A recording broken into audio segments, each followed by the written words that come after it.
السلام علیکم ناظرین، میرا نام سکینہ ہے، میری عمر 25 سال ہے۔ میری شادی کو ابھی ایک ہی ہفتہ ہوا تھا کہ میرے شوہر باہر کے ملک چلے گئے تھے۔ میری فیملی میں ٹوٹل 4 افراد ہیں، میرے ساتھ سسر، میں اور میرے شوہر کا بھتیجا۔ میرے شوہر کے بھتیجے کی عمر تقریباً 15 سال ہے اور وہ میٹرک میں پڑھ رہا ہے۔ میرے دیور کی عمر 35 سال ہے اور ان کا نام انور ہے، وہ بھی باہر کے ملک ہوتے ہیں۔ ان کی بیوی اس دنیا سے چلی گئی تھی تو ان کا ایک بیٹا ہی تھا اور انہوں نے اپنے بیٹے کو میرے شوہر کے پاس بھیج دیا تھا اور خود باہر کے ملک چلے گئے تھے۔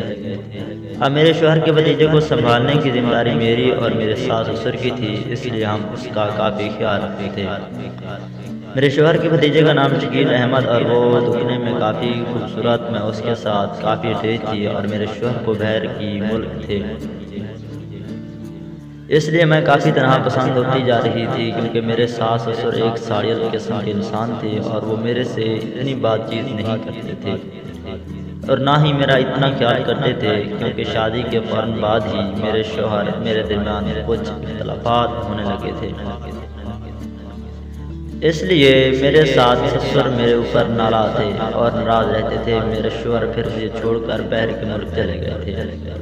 یہ بھی میرے ساس سسر نے مجھے ایک قسم کی سزا دی تھی، کیونکہ شادی کے فوراً بعد ہی میں نے اپنے شوہر سے الگ گھر لینے کی ضد کر لی تھی، اس لیے میرے ساس سسر مجھ پر غصہ ہونے لگے تھے اور شادی کے 2 ماہ بعد ہی میرے شوہر کو باہر کے ملک بھیج دیا گیا۔ تو انہوں نے مجھے بظاہر یہ سزا دی تھی، لیکن ان کو نہیں پتہ تھا کہ میں کتنی شادر قسم کی لڑکی ہوں اور میں سب کچھ کر سکتی ہوں۔ جب میرے شوہر مجھے چھوڑ کر چلے گئے تو میں رونے لگی، کیونکہ میرے شوہر کے بغیر میرا کوئی سہارا نہیں تھا اور ایک عورت جب بیاہ کر اپنے سسرال آتی ہے تو اس کا سب سے بڑا ہمدرد اس کا شوہر ہی ہوتا ہے، اور میرے شوہر تو مجھے چھوڑ کر باہر کے ملک چلے گئے تھے، اس لیے میں کافی اداس رہتی تھی اور اپنی تنہائی مٹانے کے لیے کتابیں وغیرہ پڑھتی رہتی تھی یا موبائل پر لگی رہتی تھی۔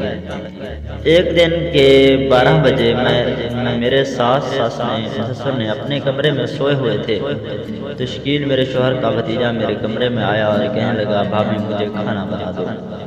میں اس وقت کافی مصروف تھی اور ایک کتاب پڑھ رہی تھی، مجھے اس پر غصہ آیا۔ میں نے اس سے کہا کہ کھانا شام کو ہی ملے گا، چلے جاؤ اپنے کمرے میں اور جا کر سو جاؤ، مجھے بلا وجہ تنگ نہ کیا کرو۔ وہ میرے شوہر کا بھتیجا رونے لگا اور مجھے آنکھیں دکھا کر چلا گیا تھا، لیکن مجھے نہیں پتا تھا کہ میرے اس کی ایک ہی مجھے کتنی بڑی سزا ملے گی۔ میرے شوہر کا بھتیجا بھی بہت تیز قسم کا لڑکا تھا اور وہ اسکول میں پڑھتا تھا۔ اس کے دوست بھی بہت ہی خراب تھے اور اس کو بلا وجہ میرے خلاف کرتے رہتے تھے، کیونکہ میں بہت خوبصورت تھی اور میرے شوہر کے بھتیجے کو اس کے دوستوں نے بتایا تھا کہ تمہاری اتنی خوبصورت بھابھی ہے اور تمہارے بھائی بھی باہر ہوتے ہیں، تو تم اس کے ساتھ ایسا کیوں نہیں کر لیتے جس سے تمہیں کافی سکون آئے۔ جب اس کے دوستوں نے اس کو یہ بات سمجھائی تو وہ میرے اوپر ڈورے ڈالنا شروع ہو گیا تھا اور میرا عاشق بن گیا تھا۔ میں گھر میں اس کے سامنے نہیں آتی تھی اور چھپا کر رہتی تھی، لیکن وہ تھا لیکن نظر بھر کے مجھے ہی دیکھتا رہتا۔ ایک دن دوپہر کے وقت میرے ساس سسر کسی کام سے چلے گئے تو میرے شوہر کا بھتیجا شکیل میرے پاس آیا اور میرے پاس ہی بیٹھ گیا اور میرے سے بہت پیار کی باتیں کرنے لگا۔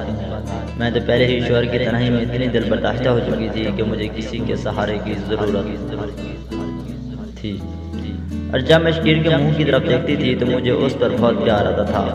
میں اس کی باتوں میں آنے لگی تھی اور اس سے محبت پیار کی باتیں کرنے لگی تھی، اور باتوں میں ہی وہ میرے ساتھ وہ کام کرنے کے لیے تیار ہو گیا تھا۔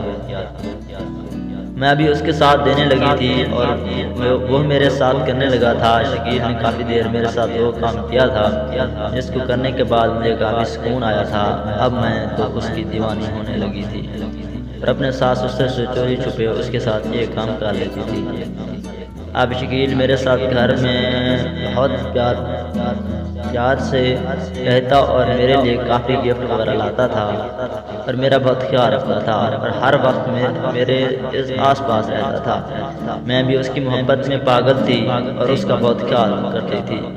مجھے اس کی بولی ہوئی صورت پر بہت محبت تھی اور میں اکثر ہی اس کو اپنے پاس دیکھنا چاہتی تھی۔ ناظرین، اگر آپ کو یہ کہانی پسند آئی ہو تو ویڈیو کو لائک کر دیں۔ بہت بہت شکریہ۔